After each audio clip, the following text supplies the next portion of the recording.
portfolio startup idea আমরা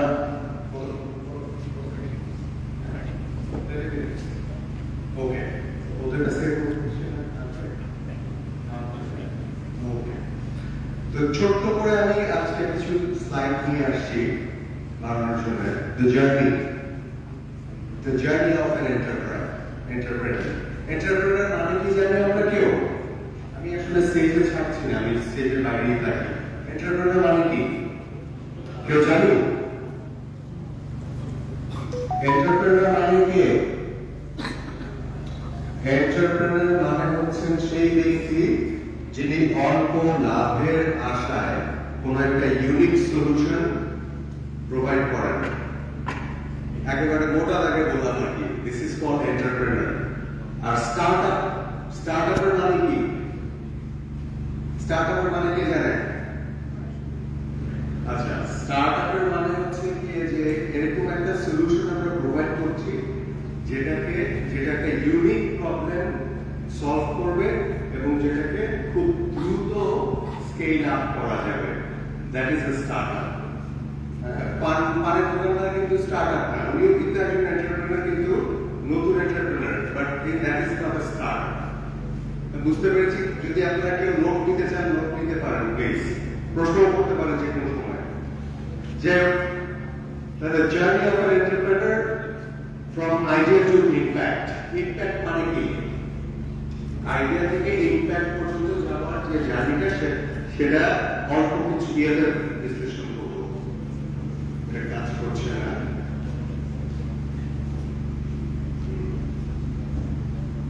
ঠিক আছে অসুবিধা নেই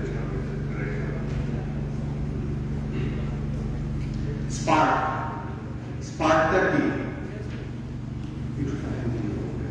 স্পার্কটা কি ওইখানে তো লাইটটা কমাতে হবে একটু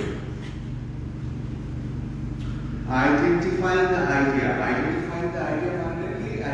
কি প্রবলেমটা আছে একটা জায়গাতে ওই প্রবলেমটা আইডেন্টিফাই করা হচ্ছে গিয়ে একজন স্টার্টআপের কাজ বা একজন এন্টারপ্রেনারের কাজ হোয়াট ইজ দ্য প্রবলেম ঠিক আছে ছাড়ো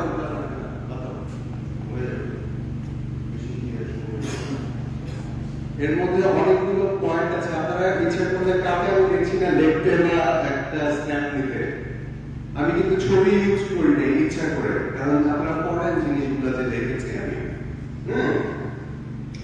প্রবলেমটা বের করতে হবে ঠিক আছে প্রবলেমটা বের করতে হবে ওইটা মিট করার জন্য প্যাশন থাকতে হবে তার সাথে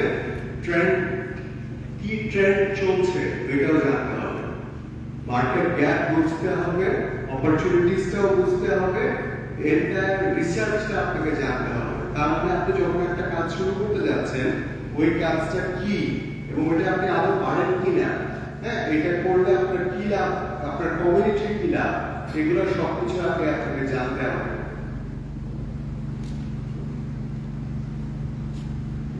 দ্য লিপ মানে তো আমরা বুঝি যে চান্স দিয়ে দেওয়া মানে আমরা এখান থেকে এখানে লাভটা দিব that is the hardest part of starting your own business যে আপনাকে একটা লিপ নিতে হবে এক্সকিউজ মি হ্যালো এদিকে লিপ নিতে হবে লিপটা হচ্ছে how to start your business কিভাবে আপনি আপনার ফিয়ারটাকে ওভারকাম করে তারপরে আপনি কাজটা শুরু করবেন আর এমভিপি মানে কি এমভিপি মানে কি শুনি নাই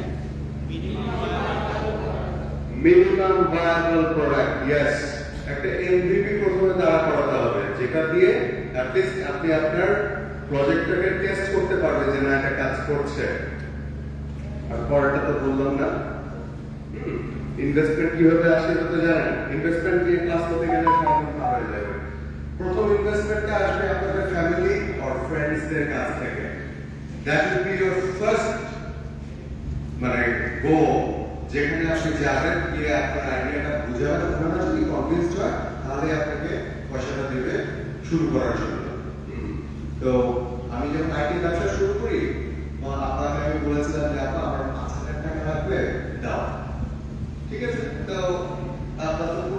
মানুষ 5,000 টাকা লাগবে কি কিনবা? আমি তো একটা সফটওয়্যার আছে ক্লিক করে দিয়ে তারপরে কাজ শুরু করি সফটওয়্যার এই সফটওয়্যারটা কই গোডাউনে রাখে তো কিছুই বলতে পারে না যে এটা গোডাউন থাকবে না কিন্তু তোর 5,000 টাকা দিব না 5,000 টাকা দিয়ে তুই ওর নোটিস করবি তোর হবে না সো এটা একটা বিশাল ব্যাপার বোঝাতে পারবে না anyhow the grind বানাতে আমরা বুঝতেছি কোথায় সমস্যাগুলো আপনার ফেস করবো হ্যাঁ লং আওয়ার্স আপনাকে কাজ করতে হবে অনেক আমি যখন জ্ঞান ছিলাম আরো আমার মনে আছে আমি একদিন 22 ঘন্টা দাঁড়িয়েছিলাম শুধু দাঁড়িয়েছিলাম 22 ঘন্টা মানে আমাদের প্রজেক্ট চলছিল ওইখানে এখন সব লং আওয়ার্স আপনাদেরকে কাজ করতে হবে যাতে আমরা কাজটা আপনি ঠিক মতো করতে পারেন আর মার্কেটিং আর কনসাল্টিং এর এগুলো সব আপনারা বইতে আপনারা সব দেখতে পাবেন লেখা আছে কিন্তু বইতে কিভাবে কাজটাকে গুছিয়ে করে তারপরে ফলটা আনতে হবে ওটা লেখা নেই ওটা আপনাকে নিজেকে শিখতে হবে থ্যাংক ইউ সো মাচ তারপরে চলে যাই আমরা ফাইন্যান্সিং স্ট্রাগল এটা কিন্তু একটা বিশাল প্রবলেম আপনার যে চ্যালেঞ্জগুলো আছে ওই চ্যালেঞ্জগুলো কি আদৌ চ্যালেঞ্জ কিনা সেটা যে ফাইন্যান্স করবে আপনাকে ওনার বুঝতে হবে আদারওয়াইজ কিন্তু হ্যালো শুনুন হ্যাঁ আদারওয়াইজ কিন্তু আপনি ফাইন্যান্স পাবেন না মানে অনেক এক্সাম্পল আছে যেগুলো আমরা করতে পারি দিতে পারি যে ফাইন্যান্সিং এর এটা করেন সেটা করেন বা আর বেসিক্যালি প্রথমে ফাইন্যান্সিং এর যেটা সমস্যা হয় যে আমরা ব্যাংকের কাছে যাই bank is the main initial financer তো ব্যাংক আপনার কাছে জানতে যাবে আপনি এই ব্যবসা কি জানেন আপনার কাছে অর্ডার আছে ওইটা ব্যাংক জানতে চায় না প্রথমে ব্যাংক আপনার কাছে জানতে চাবে যে আপনি এই কাজ কতদিন যাবত করেছেন বা আপনার ট্র্যাক রেকর্ড কি হ্যাঁ তখন তারপরে ব্যাংক আপনাকে ট্রাস্ট করবে আস্তে আস্তে যে এভাবে আমরা কাজটা করতে পারি শুরু করতে পারি আজ ঠিক আছে একে বিশ্বাস করা যায় ওনাকে কিছু ফাইন্যান্স দিই that will be your starting point আস্তে আস্তে তারপরে আপনি প্রজেক্ট একটা টাইমলাইন সেট করবেন যে আমি এর মধ্যে কাজ করব ওইটা শেষ হলে এটা কমপ্লিশন হবে তারপরে মার্কেটে আপনি কি ইমপ্যাক্ট রাখেন ওগুলো একটা নোট রাখবেন রেখে তারপরে ওই নোটগুলো আপনি নিজে নিজে বাছাই করবেন বা যাচাই করবেন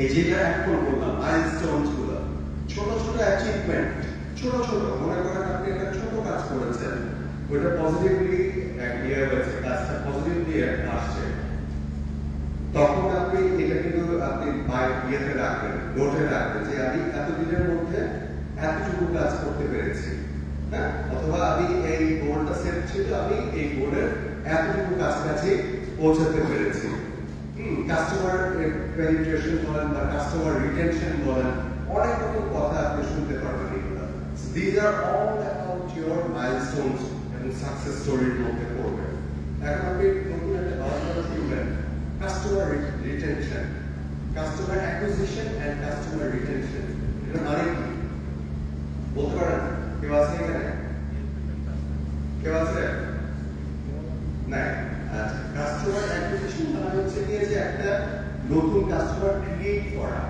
ধরেন আপনি একজন একটা জিনিস তৈরি করেছেন যেটা অনেকে তৈরি করেন বাট আপনার কাছ থেকে কেন কিনবে গ্রিসে আমার একটা খুব ভালো অভিজ্ঞতা হয়েছিল আমি একটা দোকানে মানে একটা এগোরা বলে ওরা তো ওইখানে আমি ভাবছি একই জিনিস অনেক দোকানে বিক্রি করছে সেম থিং তা আমি যেতে একজন মহিলা ওনার সাথে দেখা আমি বলছি কি করেন all selling the same thing তো ওনার উত্তরটা এত মানে সুন্দর ছিল উনি আমাকে বললেন যে yes we are all selling the same thing but seller is different বুঝছেন যে বিক্রি করছে সে কিন্তু আরেকজন সো ওই কথাটা আমার এমন ভাবে আমার মনে গেছে যে দ্যাট ওয়াজ অ্যানাদার স্টোরি এই জিনিসগুলো মাইলস্টোনগুলো যত ছোটই হোক এগুলো আমাদেরকে মনে রাখতে হবে এবং সাকসেসফুলি আমাদেরকে পেনিট্রেট করতে হবে আচ্ছা আর এখন ইন্সপিরেশন এই জিনিসগুলো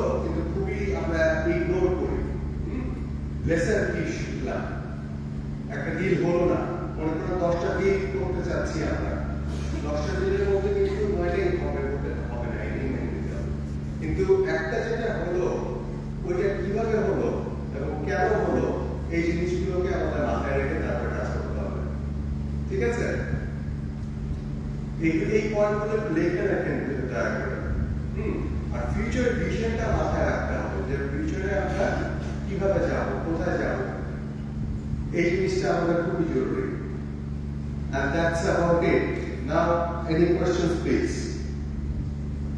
খুব ছোট স্লাইড, কারণ অত বড় স্লাইড আমি মানে সময় পাবো না, একটা বিষয় নিয়ে কথা বলতে সারাদিন পাওয়াবে। বলেন, কোনো প্রশ্ন আছে? নাই, কেন নাই? ভালো লাগে নাই? সেশন ভালো লাগে নাই? বোরিং কাজ করছে? বলেন। প্রশ্ন করেন। হ্যালো? আচ্ছা, আপনি প্রশ্ন করি আপনার উত্তরটা। বলেন তো ইনকাম কত প্রকার?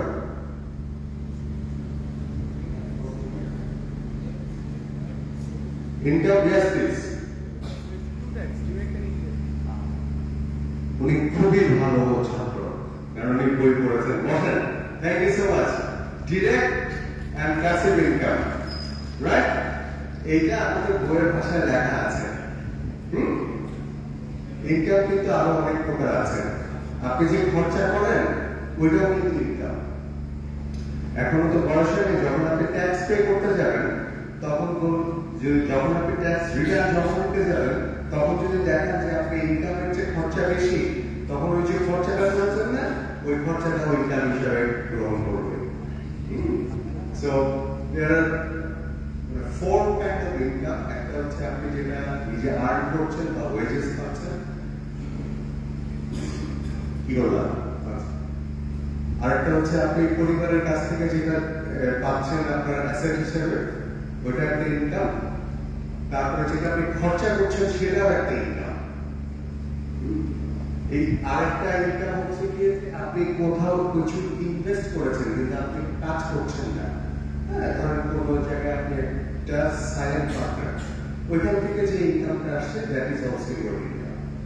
So there are 4 kinds of income. Active income and passive income তো আছে, কিন্তু ভুল উত্তর দেননি, রাইট উত্তর দিয়েছেন, কিন্তু বইতে এই বাকি ইনকামের কথাগুলো লেখা নেই।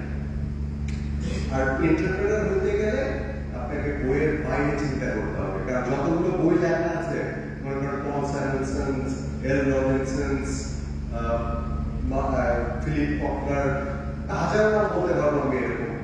ওনাদের কাছে যে বইয়ের ভাষাগুলো দেখবেন বা যে বইটা আপনি দেখবেন, এগুলো সবই একজন ভালো ম্যানেজার তৈরি করার জন্য, not a good entrepreneur or good businessman. একজন ভালো ম্যানেজার কিভাবে হবেন ওই ফর্মুলা দেওয়া আছে। So entrepreneurship is something different. এর জন্য টেনেসি মানে আপনার কি বলবো, আপনাকে মনে করেন একটা কাজ বারবার করতে পারার যে একটা মানসিক বল ওটা থাকতে হবে, এবং সাথে সাথে আপনার ক্যাশ বার্ন করার ক্যাপাসিটিও থাকতে হবে। প্রথমে ব্যবসা করতে গিয়ে নেমে একবার টাকা খায় মানুষ, খাওয়ার পরে মনে যে এই ব্যবসাটা আমি আর করতে পারবো না, সো বাদ দিয়ে দেন, ওইটা করলে চলবে না, তাহলে আপনি এন্টারপ্রেনার হতে পারবেন না। টাকা খাবেন, এটা করেই আপনাকে কাজ শুরু করতে হবে, নেলে কিন্তু তার আগানো যাবে না। আর আগানো অবশ্যই যাবে, কারণ হচ্ছে গিয়ে ব্যবসার মধ্যে 10টা রহমতের মধ্যে 9টি ব্যবসার মধ্যে আছে। তাহলে চিন্তা করেন যে একজন পান বিক্রি করছে ইয়েতে করে, সেও কিন্তু সংসার চালায় তার ওই ব্যবসাটা দিয়ে, কিভাবে সম্ভব হয়? So business is something different. এটাকে একটু ডাইনামিক ওয়েতে চিন্তা করতে হবে। আর কোন প্রশ্ন? কোন প্রশ্ন? আমার একটা কোশ্চেন আছে। Yes please. একটু মানে আজকে ডিসকাশনের বাইরে কোশ্চেন, বা আমরা যারা এন্টারপ্রেনার হতে চাই তাদের জন্য কি মানে if we go into a career first will it become easier after graduation? That is a very good question. কারণ আপনি যদি প্রথমে ক্যারিয়ার শুরু করতে গিয়ে তারপরে মনে করেন যে না আগে একটু বুঝি তারপরে কাজটা শুরু করি, that can B a way. মনে করেন লেটস সে আপনি এক গার্মেন্টস ব্যবসা করবেন, তো প্রথমে আপনি গার্মেন্টস ইন্ডাস্ট্রিতে চাকরি করলেন, কাজটা শিখলেন, হ্যাঁ, ট্রেড নোহাউটা শিখলেন, শেখার পরে তারপরে আপনি কাজটা শুরু করবেন, তাহলে দেন আপনি সাকসেসফুল মানে হবেন, এটার রেটটা বেড়ে যাবে, কারণ then you know the ins and outs of it. আর তার আগে আপনি এই কাজগুলো শুরু করতে গেলে আপনাকে বিয়ের আগে করতে হবে। আপনি যদি বিয়ে করে ফেলেন একবার, দেন ইউ আর ডান ফর, কারণ তখন আপনি আর কোনো রিস্ক ফিক্স নিতে পারবেন না। ও বলবে যে ভাই আমার তেলের টাকা লাগবে, তারপরে আমার 2 দিন পর বাচ্চা হলে আলহামদুলিল্লাহ ডাইপার কিনতে হবে, সেই আপনার ওই সম্পর্ক সব জানালি হয়ে যাবে। Anything else? Anything else? বলেন, প্রশ্ন করেন আমাকে, যে কোনো প্রশ্ন করেন, কোনো অসুবিধা নেই, প্রশ্নের জন্য কোনো অসুবিধা নেই, আমার কাছে এখনো কিছু সময় বাকি আছে। বলেন, কিছু বলতে চাচ্ছেন আপনি, বলেন।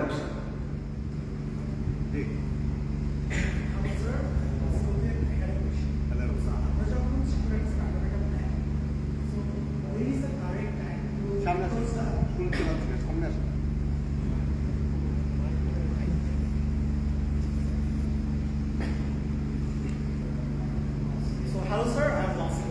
Hello. So, আমরা যখন হচ্ছে কোনো একটা স্টার্টআপের আইডিয়া প্ল্যান করব, when is the perfect time to approach the investors? মানে যখন হচ্ছে আইডিয়েশন স্টেজে থাকবে, নাকি যখন আমরা হচ্ছে একটা লাইক একটা প্রোটোটাইপ স্টেজে থাকবো, নাকি টোটালি একটা ডেমো প্রোডাকশন স্টেজে থাকবো? Like when is the perfect time? Each time looks like one time approach. Like when is the perfect time? So there are so many seniors over here. I could have answered you in such a way that would make a very good sense. Sir, permission পালে বলবো কি sir একটু freely কথা? Thank you sir. আপনি যখন প্রেম করেন, প্রেম করতে গিয়ে যদি আপনি চুপ করে বসে থাকেন, তাহলে প্রেমিকাকে কি ইয়ে করবো? হ্যাঁ, করবে? করবে না। So, আপনার যখন আইডিয়ার কনসেপ্টে আসবে, যখন আপনার মাথায় আইডিয়াটা আসছে, আপনি তখনই এটা শেয়ার করবেন যে দেখো আমার মাথায় এই আইডিয়াটা আসছে, আমি এটা এক্সিকিউট করতে চাই, এবং করবেন তার সাথে যে নাকি আপনাকে মানে আপনাকে বিশ্বাস করে বা আপনাকে বুঝতে চায়। এবং আমাদের তো এখন একটু বয়স হয়েছে, দেখবেন অনেক লোক বলে যে আমি আপনার ভালো চাই, ওই লোকগুলোর কাছ থেকে 100 হাত দূরে থাকবে, কারণ ওরা ভালো চায় না আপনার, 100 হাত দূরে থাকবে ওদের কাছ থেকে।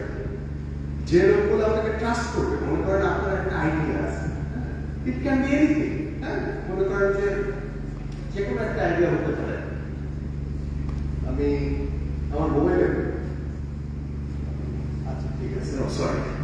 So we have an idea যে কিভাবে, আমি আমাদের আইডিয়ার কথাই বলি, আইডিয়ার প্রজেক্টে আমি যখন যাই 2019 সাল, তারপরে আমি গিয়ে বললাম যে স্যার ইন্টারনেট তো আছে কিন্তু প্রান্তিক জনগোষ্ঠীর লোক তো পাচ্ছে না, তো কি করবে? আমরা আমাদের কাছে এরকম একটা আইডিয়া আছে যেটা দিয়ে আমরা অল্প খরচে 10 টাকায় আনলিমিটেড পার ডে ইউজার। আপনি বসেন প্লিজ, বসেন, ডোন্ট মাইন্ড, আমি আপনার একেবারে ভালোবাসা দিয়ে বুঝে দেওয়ার চেষ্টা করছি, কিন্তু দেখা যায়।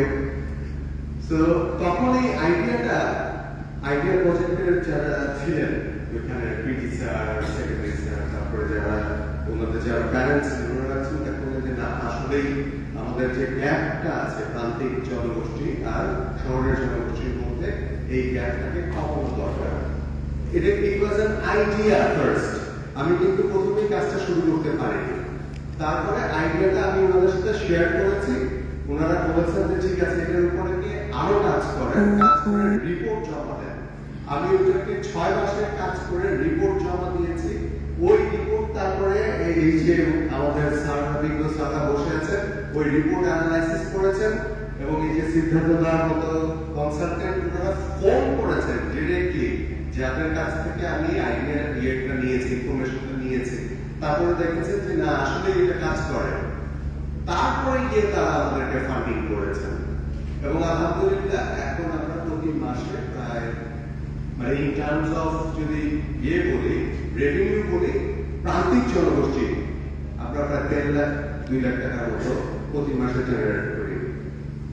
ফান্ডিং পেয়েছি 10 লাখ টাকা। সো রিটার্ন অফ ইনভেস্টমেন্ট চিন্তা করেন কত, এবং শুধু যে তা এটা না, আমার যে ইনফ্রাস্ট্রাকচারটা ইউজ করে যে অন্যরা বেনিফিটেড হচ্ছে, দ্যাট ইজ কল্ড ইমপ্যাক্ট। ইমপ্যাক্টটা কিন্তু অনেক বড়। So there are so many ways that innovation can help you. Thank you so much. আর কোনো প্রশ্ন থাকলে আমার সেশনটা শেষ করি। আছে? জি, yes please. বলেন। দাঁড়ানো লাগবে না, বসে বলেন।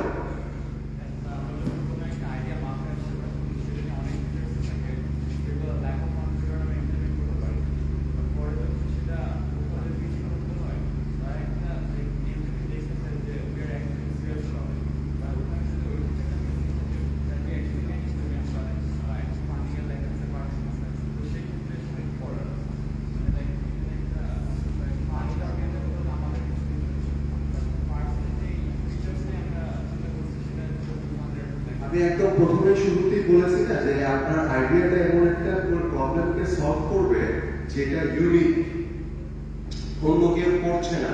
আপনি এখন একটা ডাবলসের ব্যবসা করতে চান, it is not a new idea. এটা করতে আপনি পার্টির ব্যবসা করতে চান, এটা 1000 বছর যাবত চলছে। সো আপনাকে আইডিয়াটা প্রথমে জেনারেট করতে হবে যে এরকম একটা আইডিয়া যেটা মানে ইউনিক এবং হয়তো অল্প কয়েকজন করে, অথবা বাংলাদেশে এটা কেউ করছেই না।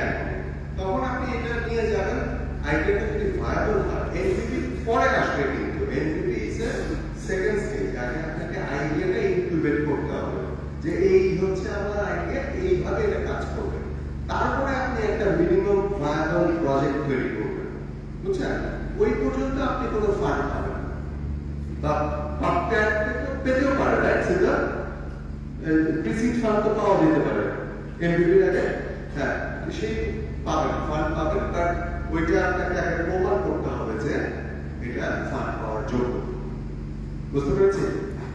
Thank you so much. আর কোনো প্রশ্ন?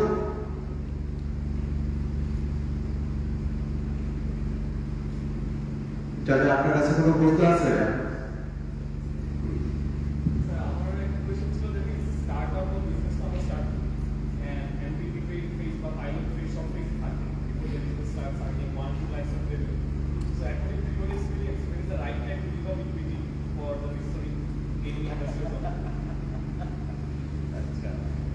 ইকুইটি তো তখন আসবে যখন আপনি প্রজেক্টটাকে বড় করবেন। When you are a startup, এই স্টার্টআপ কালচার কেন তৈরি হয়েছে জানেন? Who knows when এই স্টার্টআপ কালচার আমেরিকাতে তৈরি হয়েছে? কে বলতে পারে যে এই স্টার্টআপ কালচার কেন তৈরি হয়েছে? Yes.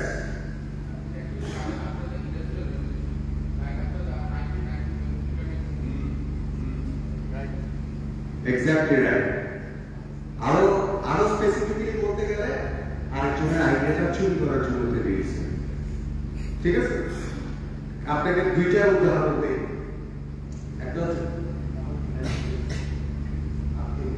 ঠিক আছে, হয়ে যাবে। প্রথমে আপনার প্রশ্নের উত্তরটা দিয়ে দিই। সেটা হচ্ছে গিয়ে যে ইকুইটি শেয়ারিং আপনি 23% এর বেশি করতেন না। ইকুইটি শেয়ার করতে গেলে প্রথমে লিমিটেড কোম্পানিতে আসতে হবে, তারপরে আপনি ইকুইটি সেল করতে পারবেন। Equity means ownership of the company. তো 23% এর উপরে আপনি প্রথমে ইকুইটি শেয়ার করবেন না। তারপরে আপনি যদি করেন তাহলে আপনি কোম্পানি রাখতে পারবেন না। এটার পিছনে একটা ফর্মুলা আছে, ওই ক্লাস নিতে গেলে সারাদিন পার হয়ে যাবে। সো আপনি যত কোম্পানি ভায়াবল হয়ে যাবে চেষ্টা করবেন যত অল্প ইকুইটিতে আপনি যত বেশি টাকা নিতে পারবেন। ঠিক আছে? সো স্টার্ট ওই ব্যক্তি ওনার প্রশ্নের উত্তরটা দিয়ে দিই। বাংলাদেশের দুটো ইনোভেশন চুরি হয়েছে, বড় বড় ইনোভেশন। কে বলতে পারে এখন কি কি? আচ্ছা আমি বলি, স্যামসাং যে ব্যাটারি চার্জ করে না, এই যে ওয়্যারলেস চার্জার বাংলাদেশের তৈরি, বাংলাদেশের গাজীপুরের ছেলে তৈরি করছে, চুরি করে ফেলছে, চুরি করে ওটা প্যাচেন্ট করে ফেলছে। আমরা এটা নিয়ে প্রায় 20 বছর করছি, ইন্টারন্যাশনাল কোর্টে মামলা করছি। স্ট্রেট আনসার যে বড় বড় কর্পোরেশনের কাজ হচ্ছে এরকম আইডিয়া চুরি করা।